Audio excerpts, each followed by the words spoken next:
បើយើងនិយាយអំពីចក្រវាឡ Superhero ទូទៅការដែលមានអំណាចធម្មពលលើសពីមនុស្សធម្មតាអាចនឹងបានមកតាមរយៈព្រះជាម្ចាស់ជាអ្នកប្រទានការជ្រើសរើសនៃជោគវាសនាភាពចៃដន្យនៃឧបទ្ទហេតុវិទ្យាសាស្ត្រឬក៏កត្តាមាសប្រាក់ដ៏លើសលប់ដែលអាចធ្វើឲ្យគេយកមកវិវត្តខ្លួនធ្វើជា Superhero តែម្ដង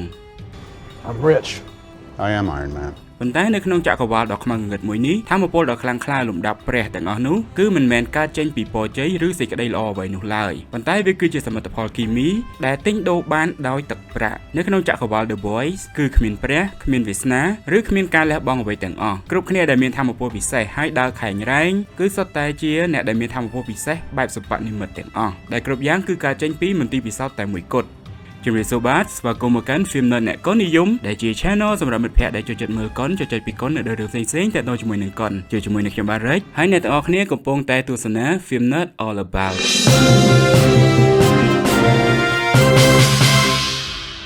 ដែលជា content សម្រាប់ធ្វើការប្រមូលផ្ដុំចាត់លំដាប់និងសរុបនៅ detail ផ្សេងៗដែលមាននៅក្នុងចក្រវាឡភាពយន្តហើយសម្រាប់ EP នេះយើងនឹងមកធ្វើការចាត់លំដាប់បណ្ដាស៊ុបចំនួន10នាក់ដែលមានធម៌ពលលំដាប់ខ្ពស់ខ្លាំងខ្ពស់ជ្រុលដែលអាចនិយាយបានថាខ្លាំងដល់ថ្នាក់ deadly តែម្ដងនៅក្នុងចក្រវាឡ The Boys និយាយរួមគឺគ្រាន់តែបានឮពីធម៌ពលរបស់អ្នកនឹងគឺមានអារម្មណ៍ថាព្រឺរំញ័រដៃញ័រជើងតែម្ដងដែលធ្វើឲ្យមនុស្សទូទៅភាគច្រើនមិនហ៊ាននៅក្នុងការធ្វើឲ្យស៊ុបទាំងនោះខ្នើសចិត្តនោះឡើយដោយប្រភពដើមនៃភាពសាហាវឃោឃៅទាំងឡាយគឺវាត្រូវបានហៅថា Compound V ដែលជាសារធាតុរាវពណ៌ខៀវដ៏អត់កំបាំងត្រូវបានបង្កើតឡើងតាំងពីសម័យសង្គ្រាមលោកលើកទី2ដោយអ្នកវិទ្យាសាស្ត្ររត់ចោលស្រុកម្នាក់ដែលជាជនជាតិអាល្លឺម៉ង់ឈ្មោះថា Frederick Watt ហើយគោលបំណងដំបូងបង្អស់នៃការបង្កើត Compound V ឡើងមកគឺមិនមែនដើម្បីជួយសង្គ្រោះពិភពលោកឬក៏បង្កើតជាវីរបុរសដែលពាក់អាវឃ្លុំតំណាងជាតិអីនោះទេប៉ុន្តែវាត្រូវបានកាត់ឡើងដើម្បីជាអាវុធគីមីយោធាដ៏ល្អឥតខ្ចោះមួយសម្រាប់ជាការបម្រើឲ្យមនោគមវិជ្ជារបស់ Nazi និងដើម្បីជួយឲ្យអាល្លឺម៉ង់ឈ្នះសង្គ្រាមប៉ុន្តែយ៉ាងណាមិញពីអាវុធសង្គ្រាមសម័យមុនមកដល់សម័យបច្ចុប្បន្ននេះ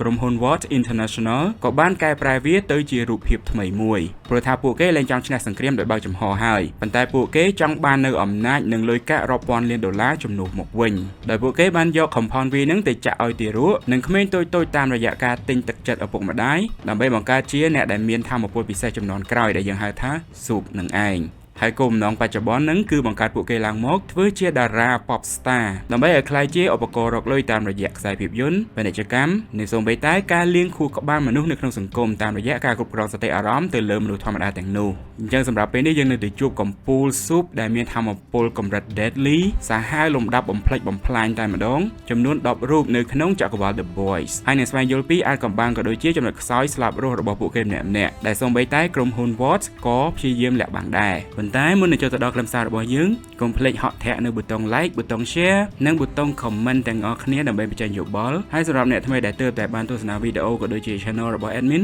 កុំភ្លេចហក់ធាក់នៅប៊ូតុង subscribe ម្នាក់មួយផងដែរហើយបើសិនជាចូលចិត្ត admin ចង់បង្ហាញការគាំទ្រនិងក្តីស្រឡាញ់ក៏អាចបើ admin ផឹកកាហ្វេម្នាក់មួយកែវបានដែរហើយក៏សូមបញ្ជាក់ដែរថាសម្រាប់ការយកអ្នកទាំង10មកចាត់លំដាប់នេះគឺមិនមានការបញ្ជាក់លក្ខណៈ official អីទេវាគ្រាន់តែជាការយល់ឃើញរបស់ admin ផ្ទាល់តែប៉ុណ្ណោះដែលគ្រប់ដំបូង admin សូមចាត់ពួកគាត់ឲ្យនៅក្នុងលំដាប់ខ្លាំងនិងមានគ្រោះថ្នាក់ទី10 Reggie Franklin ឬក៏ A-Train នៅក្នុងធម្មពល Speedster Physiology ឬក៏អាចបកប្រែបានថាធម្មពលលឿនដ៏លឿនបំផុត Reggie ទទួលបាននៅ Compound V ពីការចាក់តាំងពីក្មេងដោយឪពុកម្ដាយនិងបងប្រុសរបស់គាត់ដើម្បីជួយឲ្យគេបានក្លាយជាអត្តពលិក Superhero ដែលធ្វើឲ្យ Reggie បានក្លាយជាស៊ុបម្នាក់ដែលអាចរត់លឿនបំផុតលើលោកដែលល្បឿនរបស់គេគឺលឿនជាងសំឡេងទៅទៀតសម្រាប់ gimmick ឈ្មោះរបស់ A-Train មិនមែនចេះតែដាក់ឯណាអ្នកនរគ្នាសង្កេតឃើញថារាល់ដងដែល A-Train រត់វាបានបង្កើតនូវសំឡេងដូច bullet train អញ្ចឹង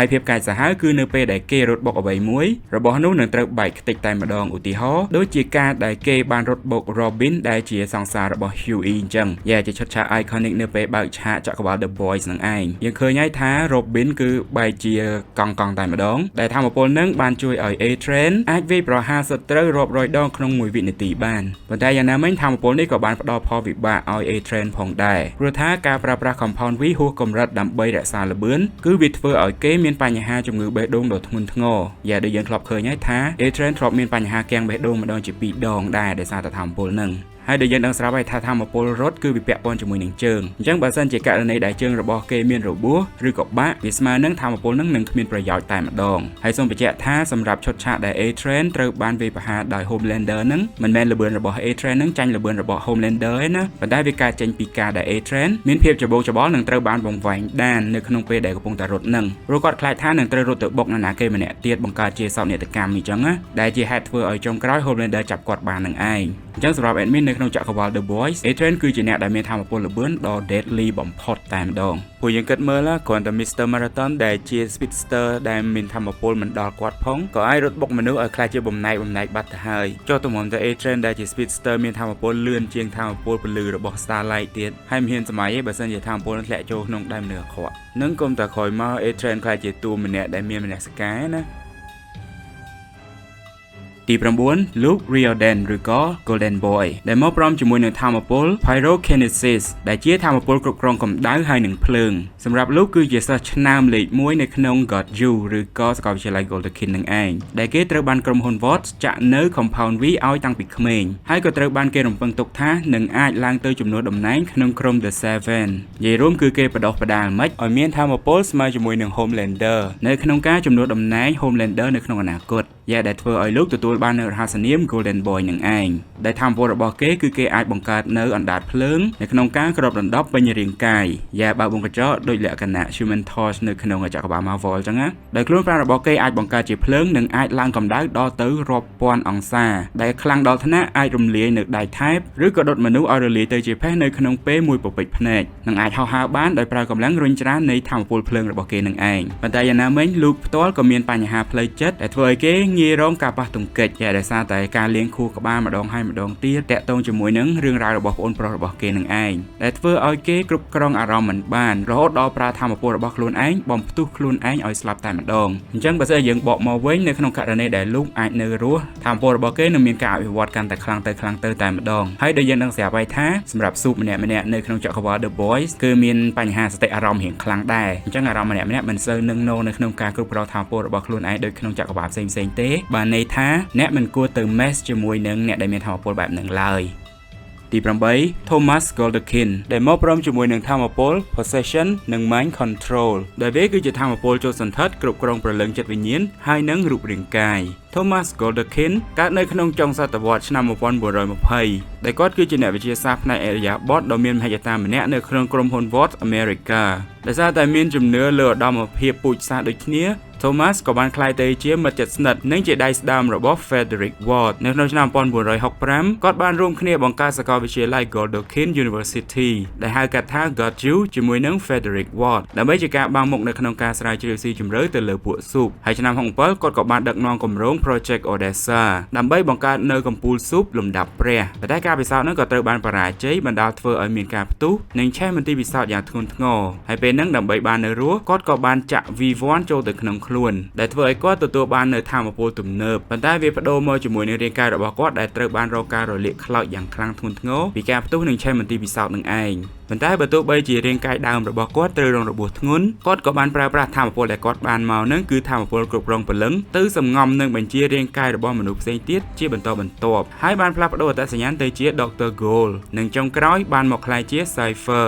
ដើម្បីបន្តការពិសោធន៍និងពង្រីកមនោគមវិជ្ជានៅក្នុងការដណ្ដើមរាជរបស់ពួកស៊ូបទៅលើពិភពលោកហើយក្រោយមក Golderkin ក៏ទទួលបានរាងកាយដើមរបស់គាត់ដែលជាសះស្បើយតាមរយៈការព្យាបាលរបស់ Mary ធម៌ពលដ៏គួរឲ្យខ្លាចរបស់ Golderkin គឺមានដូចជាការគ្រប់គ្រងរាងកាយនិងការចូលសន្ធិដ្ឋដែលនឹងគឺជាធម៌ពលដ៏ខ្លាំងក្លាបំផុតរបស់គាត់ដែលអាចបញ្ជូនស្មារតីទៅគ្រប់គ្រងរាងកាយរបស់មនុស្សធម្មតានិងពួកស៊ូបផ្សេងទៀតបានទាំងស្រុងហើយនៅពេលដែលត្រូវបានគ្រប់គ្រងរាងកាយនឹងជនរងគ្រោះក៏នៅតែដឹងខ្លួនគ្រប់យ៉ាងប៉ុន្តែមិនអាចបញ្ជារាងកាយរបស់ខ្លួនឯងបានហើយធម៌ពលនឹងគឺអាចប្រើប្រាស់បានក្នុងចម្ងាយមួយមិនកំណត់ហើយលើពីនឹងគឺអាចគ្រប់គ្រងមនុស្សបានច្រើននៅក្នុងពេលតែមួយនិងអាចប្រើប្រាស់ធម៌ពលរបស់ស៊ូបដែលគាត់បានចូលសន្ធិដ្ឋនឹងបានទៀតផង Golderkin ក៏មានរាងកាយរឹងមាំស្បែកស្វិតតានជាមនុស្សធម្មតានិងពួកស៊ូបភាគច្រើនមាន healing factor នៅក្នុងការព្យាបាលរបួសហើយឥទ្ធិពលពី V1 ក៏បានធ្វើឲ្យគាត់មានអាយុវែងនិងចាស់យឺតហើយក្រៅពីនេះគឺគាត់មានភាពវៃឆ្លាតកម្រិតកំពូលទៀតដោយសារតែគាត់គឺជាអ្នកវិទ្យាសាស្ត្រផ្នែកខាងហ្សែនហើយនិងចិត្តវិទ្យាចឹងទៅគាត់មានចំណេះដឹងជ្រៅជ្រះបំផុតពីរបៀបដែល compound V នឹងវាជះឥទ្ធិពលទៅលើ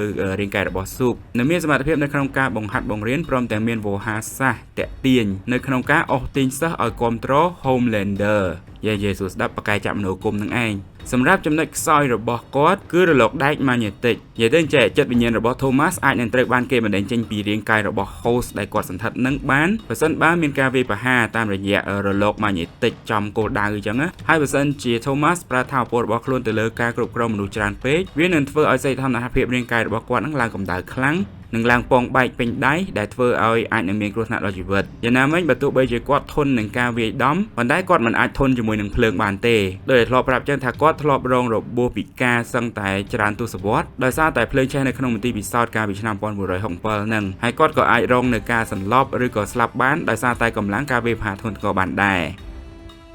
អូខេឥឡូវយើងចូលមកដល់លំដាប់មួយទៀតគឺអ្នកដែលមានថាមពលសាហាវនិងបំផ្លិចបំផ្លាញទី7 Cindy ដែលនាងមកព្រមជាមួយនឹងថាមពល Telekinesis ដែលជាថាមពលគ្រប់គ្រងវត្ថុដោយចរន្តចិត្តឬក៏ខួរក្បាលសម្រាប់ Cindy នាងគឺជាអ្នកជំងឺឬក៏ជាអ្នកទោសដ៏គ្រោះថ្នាក់បំផុតម្នាក់នៅក្នុងមន្ទីរពិសោធន៍សម្ងាត់ដែលមានឈ្មោះថា Sage Grove Center ដែលក្រុមហ៊ុន Watts ប្រើប្រាស់នៅក្នុងការពិសោធន៍ Compound V ទៅលើមនុស្សពេញវ័យចង់និយាយថារហូតដល់ធ្លាប់តែចាក់ V ហ្នឹងនៅក្នុងរាងកាយក្មេងៗជាទារកជាអីចឹងណាប៉ុន្តែនេះពិសោធន៍ទៅលើអ្នកពេញវ័យតែម្ដងដែលថាមពលរបស់ Cindy ហ្នឹងគឺវាខ្លាំងហើយគួរឲ្យខ្លាចបំផុតព្រោះដូចយើងឃើញស្រាប់ហើយថានាងគ្រាន់តែលើកដៃឡើងគឺអាចប្រើប្រាស់កម្លាំងចរន្តចិត្តរបស់នាងនៅក្នុងការច្របាច់កំទេចទ្វារដៃក្រាស់ៗឲ្យរួញចូលគ្នាដូចខ្ញាំក្តាស់អញ្ចឹងហើយសាកសម័យថានឹងគឺជាមនុស្សមើលហើយស្បែករបស់នាងក៏ស្វិតតាន់ដែរដែលអាចធន់ជាមួយនឹងក្របកាំភ្លើងហើយនឹងការបំផ្ទុះខ្លាំងៗជាដើមប៉ុន្តែយ៉ាងណាមិញនាងក៏មានចំណុចខ្សោយដែរព្រោះថាសម្រាប់ Cindy បើទោះបីជានាងមានថាមពលលំដាប់បំផ្លិចបំផ្លាញដល់ថ្នាក់នឹងមែនប៉ុន្តែនាងហាក់ដូចជាមិនមានការគិតឬក៏យុទ្ធសាស្ត្រច្បាស់លាស់អីទេសួរស្ដាប់គឺការវាយប្រហាររបស់នាងគឺតាមរយៈអារម្មណ៍ខឹងសុបសាតែម្ដងហើយយើងក៏សង្កេតឃើញដែរថាបើទោះបីជានាងខ្លាំងដល់ថ្នាក់នឹងប៉ុន្តែនាងក៏ងាយនឹងរងការវាយប្រហារតាមរយៈថាមពលអគ្គិសនីដ៏ខ្លាំងដែរដោយដែលយើងឃើញស្រាប់ហើយថា Stormfront ធ្លាប់ប្រើថាមពលរបស់ខ្លួននៅក្នុងការបង្ក្រាបនាងបានរួចទៅហើយសូមបើវងកញ្ចក់បន្តិចនៅពេលដែលឃើញ Cindy លើកដំបូងណាដឹងថាអ្នកទី1ដែល admin នឹកឃើញហ្មងគឺណាគេEleven របស់យើងពី Stranger Things នឹងឯងទី6 Victoria Newman ដែលមកព្រមជាមួយនឹងថាមពល Hemokinesis ដែលជាថាមពលគ្រប់គ្រងឈាមហើយមកព្រមជាមួយនឹងរសនាម Head Popper មិនដែលមែនជារសនាមផ្លូវការណា He was scared I was going to pop his head. Come on, Annie. Put him away. Vicky នាងគឺជាក្មេងកំព្រាម្នាក់នៅមណ្ឌល Red River ដែលមានឈ្មោះដើមថា Nadia Kayat រឿងរ៉ាវមុនពេលដែលនាងត្រូវបានយកមកដាក់នៅមណ្ឌលកុមារកំព្រាហ្នឹងគឺនៅពេលដែលនាងត្រូវបានយកទៅចាក់ Compound V តាំងពីក្មេងប៉ុន្តែនៅពេលដែលបានធម្មពលមកនាងបែរជាមិនអាច control បានហើយក៏សម្លាប់ឪពុកម្ដាយរបស់ខ្លួនដោយអចេតនាតាំងពីក្មេងហើយអំឡុងពេលដែលនាងនៅក្នុងមណ្ឌលកុមារកំព្រាក៏មានគ្រួសារមួយមកអដាប់នាងយកទៅចិញ្ចឹមប៉ុន្តែនាងក៏បានសម្លាប់ឪពុកម្ដាយធម៌របស់ខ្លួននឹងដោយអចេតនាម្ដងទៀតរហូតតទៅបានមកជួបជាមួយនឹង Stan Edgar ដែលជា CEO របស់ Watts បច្ចុប្បន្នយកនាងមកចិញ្ចឹមធ្វើជាកូនធម៌នៅក្នុងគោលបំណងបម្រើឲ្យនយោបាយដោយបានចាត់តាំងឲ្យនាងក្លាយជាតំណាងរាស្ត្រសម្រាប់ភាពកាយសាហាវនៃថាមពលដែល Vicky បានមកនឹងគឺនាងអាចគ្រប់គ្រងនៅសារធាតុរាវនិងឈាមនៅក្នុងខ្លួនមនុស្សបានហើយរបៀបប្រើនៅថាមពលនឹងដែលនាងចូលចិត្តគឺការសម្លឹងមើលទៅគោលដៅហើយធ្វើឲ្យឈាមនៅក្នុងក្បាលរបស់គេឡើងសម្ពាធខ្លាំងរហូតដល់ផ្ទុះក្នុងរយៈពេលមិនប្រមាណវិនាទីប៉ុណ្ណោះហើយក៏មិនខ្វល់ថាអ្នកនឹងគឺជាមនុស្សធម្មតាឬក៏ជាស៊ុបនោះឡើយប៉ុន្តែមិនបានន័យថាថាមពលរបស់នាងអាចប្រើបានតែជាមួយក្បាលទេណាជាមួយសរីរាង្គផ្សេងៗក៏បានដែរឲ្យតែនាងអាចមើលឃើញគាត់ថាគោលដៅដែលនាងចូលចិត្តបំផុតគឺក្បាលតែម្ដងសម្រាប់ចំណុចខ្សោយនៃថាមពលរបស់ Vicky គឺនាងត្រូវមើលឲ្យឃើញនៅគោលដៅនឹងឲ្យច្បាស់ទើបអាចធ្វើការបំផ្ទុះបានអញ្ចឹងនៅក្នុងករណីដែលគេបិទភ្នែកនាងឬធ្វើឲ្យនាងងងឹតភ្នែកឬក៏ស្ថិតនៅក្នុងទីងងឹតតែម្ដង Vicky មិនអាចប្រើថាមពលនឹងបានឡើយហើយម្យ៉ាងទៀតបើទោះបីជាស្បែករបស់នាងមានលក្ខណៈស្វិតប៉ុន្តែវាក៏មិនអាចតាន់គ្រប់គ្រាន់នៅក្នុងការប្រយុទ្ធជាមួយនឹងអ្នកដែលមានថាមពលខ្លាំងជាងនាងបានឡើយប៉ុន្តែយ៉ាងណាថាមពលនឹងក៏នៅតែគួរឲ្យខ្លាចដែរគ្រាន់តែសម្លឹងមើលសោះក៏អាចធ្វើឲ្យក្បាលរបស់អ្នកនឹងដូចគេយកអីមកចាក់ទៅប៉ោងបានហើយនឹងអញ្ចឹងគ្រោះថ្នាក់សាហាវ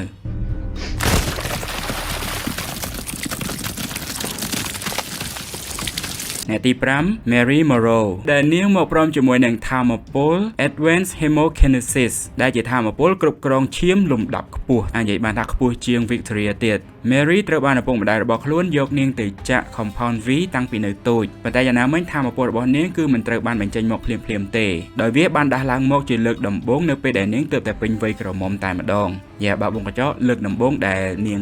Come Season ណាទៅកាត់យល់ខ្លួនឯងទៅដែលពេលហ្នឹងបង្កបានជាសោកនាដកម្មមួយដោយ Mary សម្រាប់ឪពុកម្ដាយរបស់ខ្លួនដោយអចេតនាដោយសារតែពេលហ្នឹងគឺនាង freak out ហើយអាចគ្រប់គ្រងថាមពលរបស់ខ្លួនបានសម្រាប់ភាពកាយសាហាវនៃថាមពលរបស់នាងគឺស្រដៀងគ្នាជាមួយនឹង Victoria ដែរប៉ុន្តែសម្រាប់ Mary គឺនាងអាចប្រើប្រាស់ធម៌ពលរបស់នាងទៅលើឈាមបានច្រើនទម្រង់ជាងដោយនាងចូលចិត្តវះដៃរបស់ខ្លួនឯងឧទាហរណ៍ដូចជាយកមកធ្វើជាកាំបិតខ្សែតោងឬក៏រំពាត់ដែលចេញពីធម៌ពលឈាមរបស់នាងនឹងឯងហើយនាងក៏អាចបញ្ឈប់ឈាមមិនឲ្យហូរបើវងកញ្ចក់នៅក្នុងការជួយសង្គ្រោះមនុស្សឬក៏ធ្វើឲ្យចរន្តឈាមនៅក្នុងខ្លួនរបស់សត្រូវមានការផ្ទុះ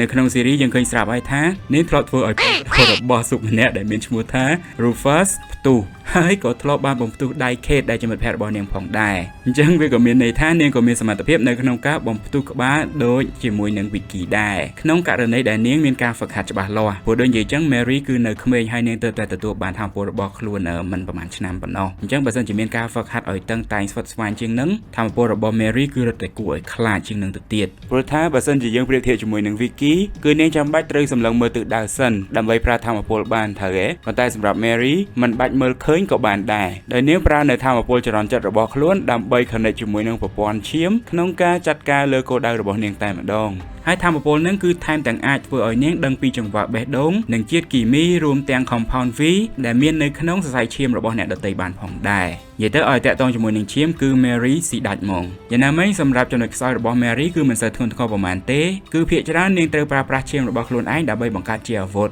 អានឹងក្នុងន័យដែល Mary មានគុណធម៌អញ្ចឹងបានន័យថាបើសិនជាពេលណានាងត្រូវការប្រើប្រាស់ធម៌ពលកម្រិតខ្ពស់ខ្លាំងនាងអាចនឹងបាត់បង់ឈាមច្រើនរហូតដល់មានការស្លាប់ឬក៏មានប៉ះពាល់ដល់ជីវិតអីចឹងណាប៉ុន្តែមិនបានន័យថា Mary អាចប្រើឈាមអ្នកដទៃទេណាប្រើបានដូចគ្នាគ្រាន់តែថាពាក់ព័ន្ធជាមួយនឹងគុណធម៌នឹងឯងអញ្ចឹងគិតមើលទៅអ្នកដែលមានធម៌ពលគ្រប់គ្រងចរន្តឈាមវាគួរឲ្យខ្លាចប៉ុណ្ណាអូខេសម្រាប់លំដាប់បន្ទាប់មកគឺយើងអាចចាត់ទៅក្នុងលំដាប់កំពូលមហន្តរាយដែលមានដូចជាទី4 Stormfront ដែលមកព្រមជាមួយនឹងធម៌ពល Electrokinesis និង Plasma Manipulation និយាយសួរស្ដាប់គឺជាធម៌ពលដែលអាចគ្រប់គ្រងនៅរន្ទះហើយនិង Plasma Clara Reisinger គឺជាស៊ុបដំបងបង្អស់នៅក្នុងប្រវត្តិសាស្ត្រដែលទទួលបាននៅ Compound V ដ៏ជោគជ័យហើយឯដែលសំខាន់នោះនាងគឺជាប្រពន្ធរបស់ Frederick Ward នៅក្នុងសម័យអាល្លឺម៉ង់ណាស៊ីដែលធ្វើឲ្យនាងមានអាយុរាប់សិបឆ្នាំមកហើយលក្ខណៈចិត្តចូលរយដែរហើយប៉ុន្តែមុខមាត់របស់នាងនៅតែមិនចេះចាស់សម្រាប់ធម៌ពលរបស់នាងគឺនាងអាចបាញ់ចេញនៅកម្លាំងរន្ទះឬក៏ plasma ពណ៌ស្វាយដ៏ខ្លាំងក្លាដែលអាចរុញច្រាននៅរបស់ធ្ងន់ៗអាចបំបែកអាគារនិងដុតឆេះនៅសាច់មនុស្សបានហើយនាងអាចហោះហើរបានលឿននិងមានស្បែកស្វិតតាន់ខ្លាំងដូចយើងឃើញឧទាហរណ៍ស្រាប់ហើយថាសូម្បីតែផ្នែកធម៌ពល laser របស់ Homelander គឺគ្រាន់តែអាចធ្វើឲ្យនាងរលាកស្បែកបន្តិចបន្តួចតែប៉ុណ្ណោះប៉ុន្តែយ៉ាងណាមិញសម្រាប់ចំណុចខ្សោយរបស់ Stormfront គឺភ្នែករបស់នាងមិនមានភាពស្វិតតាន់ដូចស្បែកនោះឡើយឧទាហរណ៍ដូចជាយើងធ្លាប់បានឃើញហើយថានាងធ្លាប់បានទៅរបួសភ្នែកដោយសារតែអាវុធធម្មតាប៉ុណ្ណោះហើយលើពីនឹងទៅទៀតយើងក៏សង្កេតឃើញថាបើទោះបីជា V1 នៅក្នុងខ្លួនរបស់នាងមានឥទ្ធិពលខ្លាំងកម្រិតណាប៉ុន្តែក៏នៅតែចាញ់ស៊ុបដែលមានធម្មពល organic ជាក់ស្ដែងហ្មងគឺ Ryan កូនរបស់ Homelander ដែលកើតមកមានធម្មពលស្រាប់ហ្មងហើយម្យ៉ាងទៀតនាងងាយនឹងចាញ់ល្បិចនិងខឹងខ្លាំងនៅពេលដែលត្រូវបានគេជេរប្រមាថទៅដល់មនោគមវិជ្ជាណាស៊ីរបស់នាងប៉ុន្តែទោះយ៉ាងណានឹងក៏នៅចាត់ទុកថាជាចំណុចខ្សោយដ៏ស្ដួយស្ដើងបំផុតដែលធ្វើឲ្យ Stormfront គឺជាស៊ុបម្នាក់ដែលមានធម៌ពលគួរឲ្យខ្លាចទី3 Billy Butcher ដែលជាមេដឹកនាំ The Boys របស់យើងនឹងឯងដែលគេមកព្រមជាមួយនឹងធម៌ពល Intrusive Physiology បើវងកញ្ចក់តាមរយៈសារធាតុ Tem V ហើយនិង Compound V ពិតសម្រាប់ Butcher គេគឺជាមនុស្សធម្មតាម្នាក់ដែលមានចិត្តស្អប់ទៅលើស៊ុបតែក៏ត្រូវបង្ខំចិត្តចាក់នៅ Tem V យ៉ាងជា Compound V នឹងឯងប៉ុន្តែសម្រាប់ Tem V គឺវាមានធម៌ពលបដោះអាសន្នត្រឹមតែ24ម៉ោងតែប៉ុណ្ណោះហើយការដែល Butcher សម្រាប់ចិត្តចាក់នៅ Tem V ចូលទៅក្នុងខ្លួននៅដំបូងនឹងគឺការចេញពីភាពឈឺចាប់ដែលពួកគេមិនអាចធ្វើអ្វី Homelander បានសូម្បីតែបន្តិចអញ្ចឹងទៅនៅពេលដែលក្រុម The Boys ដឹងពីការមានឡើងនៃ Tem V ពួកគេក៏កើតនៅគោលគំនិតមួយថាបើសិនជាយើងមិនអាចបំផ្លាញវាបានគឺមានតែប្រែខ្លួនខ្លាយទៅជាវាហើយចាំទៅបំផ្លាញវាពីខាងក្នុងមកវិញវាបានន័យថាបើសិនជាគេមិនអាចបង្ក្រាបពួកស៊ុបបានទេគឺមានតែគេខ្លួនឯងនឹងខ្លាយទៅជាស៊ុបខ្លួនឯងតែម្ដងដើម្បីទៅប្រឆាំងជាមួយនឹងពួកស៊ុបដែលគេមិនចូលចិត្តនឹង What have you done? Scorched earth. ហើយក្រោយមក Butcher ក៏បានចាក់ចូលនៅ Compound V ដ៏ពិតប្រាកដបូករួមជាមួយនឹងជំងឺមហារីកនៅក្នុងខ្លួនរបស់គេដែលប្រែរូបរាងទៅជាដង្កូវដៃមឹកបិសាចដែលចេញពីពោះរបស់គេដែលយើងធ្លាប់តែឮហើយនិយាយពាក្យថាសាច់កាចអីហ្នឹង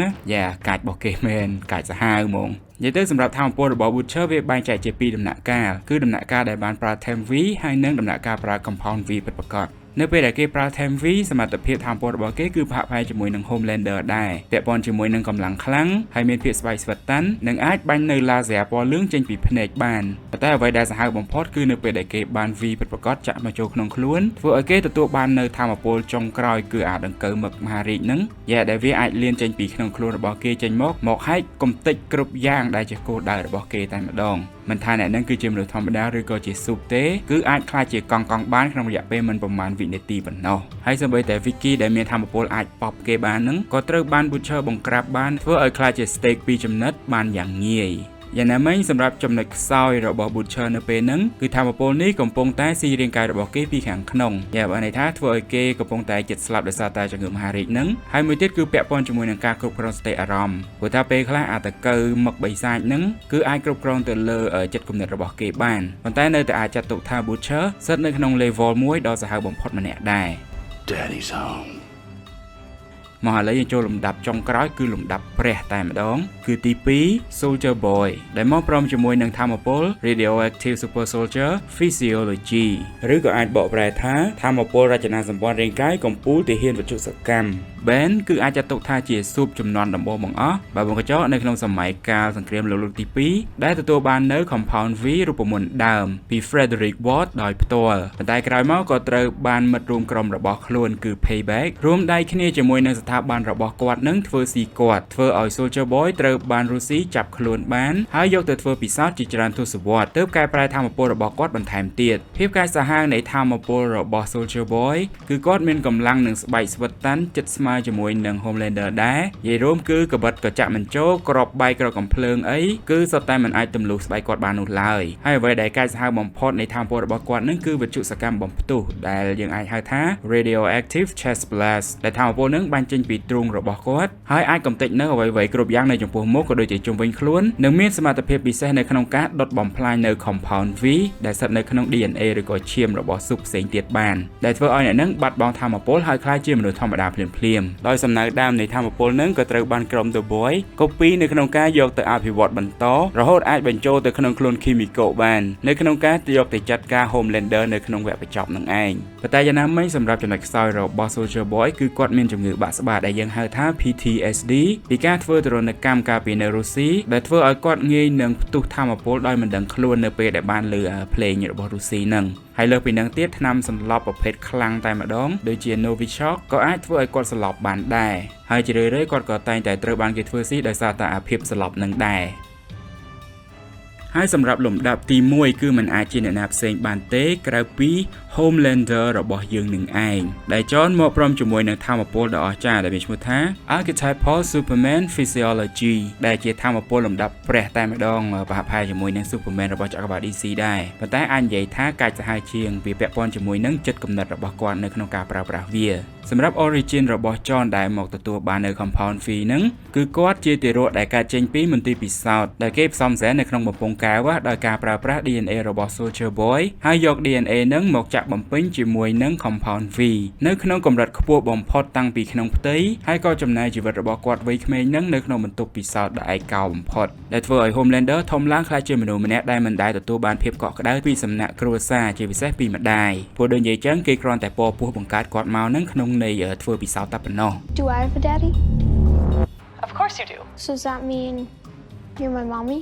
ហើយសម្រាប់ភាពកាចសាហាវរបស់ John ឬក៏ Homelander របស់យើងគឺមិនមានពាក្យបរិយាយអីច្រើនទេព្រោះថាគាត់គឺជាស៊ុបម្នាក់ដែលខ្លាំងបំផុតនៅក្នុងពិភពលោកលក្ខណៈថាលេខ1តែម្ដងដែលមានកម្លាំងខ្លាំងអាចបុកកំទេចភ្នំអាចបំបាក់ឆ្អឹងមនុស្សបានដូចងាយដោយគ្រាន់តែការអោបហើយកម្លាំងរបស់គាត់នឹងគឺខ្លាំងដល់ថ្នាក់អាចកវែងរបស់ចេញពីទីក្រុង New York ទៅកាន់ Boston បានយ៉ាងស៊ីផុយហើយលើពីនឹងទៀតក្នុងរយៈពេលត្រឹមប្រមាណនាទី Homelander ក៏អាចកំទេចទីក្រុងមួយឲ្យខ្ទេចបានដែរ Homelander អាចធ្វើចលនានិងហោះហើរនៅក្នុងល្បឿនលឿនបំផុតជាងសម្លេងតាំងពីក្មេងដែលល្បឿនលឿននឹងគឺលឿនជាងយន្តហោះចម្បាំង F16 ទៀតដែលគាត់អាចគេចពីក្រកកំភ្លើងឆក់យកអាវុធពីសត្រូវហើយមានម្ដងគាត់ក៏ធ្លាប់ជួយសង្គ្រោះ Butcher ឲ្យគេចផុតពីកម្លាំងផ្ទុះនៃក្របបែក C4 បានភ្លាមមានស្បែកស្វិតតាន់ដោយគ្មានអាវុធអ្វីមកអាចបង្ក្រាបបានសូម្បីតែក្របបែកប៉ារ៉ាម៉ាណូក៏ដោយហើយភ្នែករបស់គាត់ក៏មានថាមពល laser ដែលមានកម្ដៅខ្ពស់ខ្លាំងអាចកាត់យន្តហោះមួយជាពីរកំណាត់បានហើយក្រៅពីហ្នឹងគាត់ក៏មានញៀនដឹងកម្រិតខ្ពស់ទៀតដែលត្រចៀករបស់គាត់អាចស្ដាប់នៅសំឡេងចម្ងាយរាប់រយម៉ាយដែលមាន frequency ដល់ទៅ 200,000 ដងក្នុងមួយវិនាទី What did you say? What did you say to me? I'm sorry. អាចដឹងពីចង្វាក់បេះដូងនិងសម្ពាធឈាមដើម្បីដឹងថានរណាម្នាក់កំពុងតែភ័យឬកំពុងតែនិយាយកុហក Ashley, look at me. សម្រាប់ចំណុចរបស់គាត់គឺអាចហិតក្លិនដឹងពីសារធាតុផ្ទុះដឹងពីការកើនឡើងនៃសារធាតុ adrenaline របស់មនុស្សនិងអាចចំណាំអត្តសញ្ញាណមនុស្សតាមរយៈក្លិនខ្លួនយ៉ាងដូចជាក្លិនញើសអីជាដើមសម្រាប់ភ្នែករបស់ Homelander គឺជាភ្នែក ultrasound ដែលយើងហៅថា X-ray X-ray នឹងឯងដែលធ្វើឲ្យគាត់អាចមើលធ្លុះវត្ថុរឹងឬផ្ទៃនានាបានទាំងអស់លើកលែងតែវត្ថុទាំងឡាយណាដែលស្រោបដោយសង្កសីតែប៉ុណ្ណោះអញ្ចឹងបើចង់លេខបិទពួនជាមួយនឹង Homelander ទេលុះត្រាតែតពួននៅក្នុងបង្គសី Homelander ក៏មានប្រព័ន្ធភាពស៊ាំនិងការជាសះស្បើយកម្រិតខ្ពស់ឲ្យយើងហៅថា healing factor ហ្នឹងដែលរាងកាយរបស់គាត់អាចទប់ទល់នឹងមេរោគសាហាវៗបានដូចជា anthrax ជាដើមគេអាចរស់នៅក្នុងលំហអាកាសដែលគ្មានអុកស៊ីហ្សែននិងមានវិទ្យុសកម្មបានយ៉ាងងាយហើយដែលយើងឃើញស្រាប់ហើយថាឥឡូវហ្នឹង Homelander ទទួលបាននៅ V1 ទៀតដែលវាគឺជា compound V កម្រិតសុទ្ធតែម្ដងវាធ្វើឲ្យធម្មពលរបស់ Homelander ឥឡូវហ្នឹងគឺមិនខុសអីពីការចាក់សាំងលើគំនរភ្លើងនោះឡើយដែលវាជំរុញឲ្យកម្រិតនៃភាពកាយសាហាវនិងបំផ្លិចបំផ្លាញនៃធម្មពលរបស់គាត់ហ្នឹងហក់ឡើងកាន់តែខ្លាំងលើសដើមដែលវាបានផ្ដល់បន្ថែមឲ្យរាងកាយរបស់គាត់ឈប់ចាស់ទៅតាមអាយុនិយាយរួមដោយពុករបស់គាត់ Soldier Boy អញ្ចឹងណាដែលអាយុច្រើនហើយប៉ុន្តែអត់ចាស់ហេនឹងឯងដែលវាធ្វើឲ្យ Homelander មានសមត្ថភាពស្មើនឹងព្រះបើវងកញ្ចក់ពាក្យហ្នឹងគឺគាត់ហៅដោយខ្លួនឯងហ្មងយ៉ាងណាមិញសម្រាប់ស៊ូបទាំងអស់បើទោះបីជាខ្លាំងយ៉ាងណាក៏នៅតែមានចំណុចខ្សោយដែរ Homelander យើងក៏ដូចគ្នាដែលចំណុចខ្សោយរបស់គាត់ទី1គឺតាក់ទងជាមួយនឹងជំងឺផ្លូវចិត្តនិងភាពមិននឹងណផ្នែកអារម្មណ៍ដែលនឹងវាគឺជាចំណុចខ្សោយដ៏ធំបំផុតរបស់គាត់ដែលបណ្ដាលមកពីការធំឡើងនៅក្នុងមន្ទីរពិសោធន៍ដែលគ្មានក្តីស្រឡាញ់យ៉ាងដូចដែលយើងបាននិយាយមុននឹងអញ្ចឹងដែលវាធ្វើឲ្យគាត់មានអំណួតហួសហេតុបែបសាហាវខូខើនិងមានតម្រូវការចង់ឲ្យគេស្រឡាញ់និងកោតសរសើរខ្លាំងបំផុតនិយាយងាយយល់គឺជំងឺតួឯកហើយអាចចំណុចខ្សោយនឹងឯងដែលធ្វើឲ្យក្រុមគ្រូពេទ្យចិត្តសាស្ត្ររបស់ Ward យកវាមកប្រើដើម្បីគ្រប់គ្រងគាត់មួយទៀតតើតើជាមួយនឹងភាពខ្ជិលខ្ជានិងមិនចេះប្រុងប្រយ័ត្នដោយសារតែគាត់មិនសូវខ្វល់ខ្វាយពីជីវិតអ្នកដទៃជានិច្ចកាលយើងតែឃើញ Homelander ប្រើប្រាស់ធម៌ពលរបស់ខ្លួនហួសកម្រិតជាពិសេសអាធម៌ពល laser នឹងឯងចំណុចខ្សោយមួយទៀតគឺភាពភ័យខ្លាចនិងខ្វះទំនុកចិត្តលើខ្លួនឯងនិយាយទៅបើទោះបីជាយើងមើលខាងក្រៅថាគាត់រឹងមាំប៉ុន្តែតាមពិតទៅ Homelander គឺមានការវាយតម្លៃខ្លួនឯងទាបបំផុតយើងឃើញថារាល់ពេលដែល Homelander ដឹងថាគេឈ្មោះឬក៏អា image របស់ខ្លួនឯងហ្នឹងកំពុងតែរងការគំរាមកំហែងគឺគាត់នឹងក្លាយជាមនុស្សម្នាក់ដែលកាចសាហាវនិងបាត់បង់ម្ចាស់ការភ្លាមនិយាយឧទាហរណ៍ជាក់ស្ដែងហ្មងគឺនៅពេលដែលគាត់បានឃើញ Stormfront លេចមុខមកហើយមើលទៅរៀងឡើងកូដអីចឹងណាគាត់ក៏រៀងមួយទៀតតើតើជាមួយនឹងការស្រែកឃ្លាននៅមនោចេតនាគ្រួសារយេស៊ូស្ដាប់ការដែល Homelander ចង់បាននៅគ្រួសារមួយដែលពិតប្រាកដវាធ្វើឲ្យគាត់វិនាសយើងឃើញជាក់ស្ដែងហ្មងការដែលគាត់ចង់ពិសោធន៍ខ្លួនឲ្យ Stan Edgar ដែលគាត់ចាត់ទុកដូចជាឪពុកចឹងទទួលស្គាល់ពីសមត្ថភាពរបស់គាត់ហ្នឹងគឺវាស្ទើរតែធ្វើឲ្យ Ward ទាំងមូលត្រូវបានបំផ្លាញ Looking for my approval like I'm your daddy.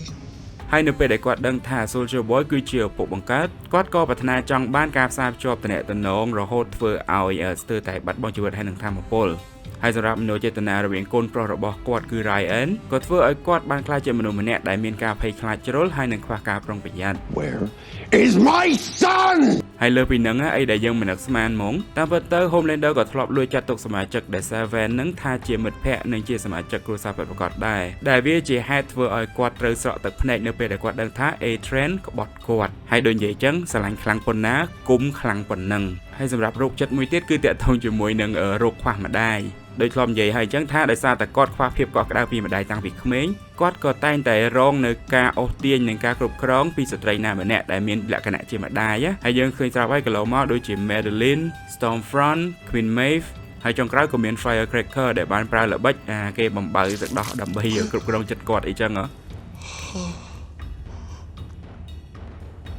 ដែលធ្វើឲ្យគាត់ចិត្តទន់ហើយសម្រាប់ចិត្តខុសជាច្រើនដងហើយប្រកបណាស់ជំងឺបាក់ស្បាតឬក៏ PTSD ហ្នឹងក៏កិច្ចមិនផុតដែរដោយសារតែគាត់តែមានការចងចាំអាក្រក់តាំងពីវ័យក្មេងហ្នឹងវាធ្វើឲ្យគាត់បាត់បង់ការគ្រប់គ្រងអារម្មណ៍ហើយក៏សម្លាប់មនុស្សជំនាញខ្លួនហើយគាត់តែយល់សប្តិអាក្រក់ពីការដែលត្រូវបានគេឃុំឃាំងនិងធ្វើទរណកម្មពីសំណាក់អ្នកវិទ្យាសាស្ត្រ Ward ហើយចុងក្រោយនៃចំណុចខ្សោយរបស់ Homelander ហ្មងគឺភាពកំសាកញីនៅពេលដែលរាងកាយរបស់គាត់คล้ายជាគ្មានធម៌ពលពិសេសនិយាយទៅគឺคล้ายជាមនុស្សធម្មតាវាធ្វើឲ្យ Homelander បានក្លាយជាមនុស្សម្នាក់ដ៏ទន់ជ្រាយនិងកំសាកញីបំផុតយើងឃើញស្រាប់ហើយថាគាត់ដល់ថ្នាក់ហ៊ានយំវកនិងលួងលោម Butcher ដោយកម្រិតណាវាកំសាកហួសហេតុដល់ថ្នាក់ហ៊ានផ្ដោតសេវាកម្មផ្លូវភេទតាមរយៈមាត់ដើម្បីសុំឲ្យ Butcher នឹងទុកជីវិតឲ្យខ្លួនឯង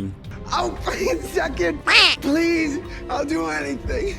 និយាយទៅគឺលែងខ្វល់ហើយកិត្តិយសភាពជាព្រះរបស់គាត់ពីមុនដែលតែងតែអំនួតនឹងដែលនឹងអាចរាប់បានថាជាចំណុចដ៏អប្រយុទ្ធបំផុតរបស់ Homelander តែម្ដង